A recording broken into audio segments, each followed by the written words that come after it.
Hey guys, Jim and Downey Ford here in Mount Vernon. This is the least expensive car on our lot. 2008 Lincoln MKX. It is a front wheel drive. It looks like new tires on it. Looks like we have new brakes front and back. Just over 100,000 miles on it.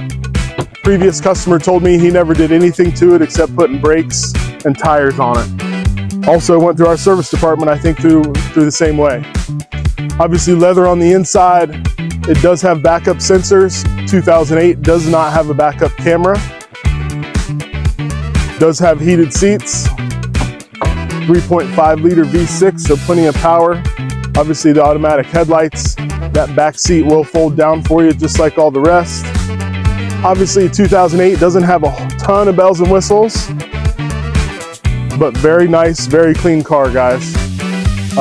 Again, you know, that commuter car, that starter car, this thing is less than 10 grand. Really nice little car. If you're looking for something like that, guys, let us know. Have a good Thursday.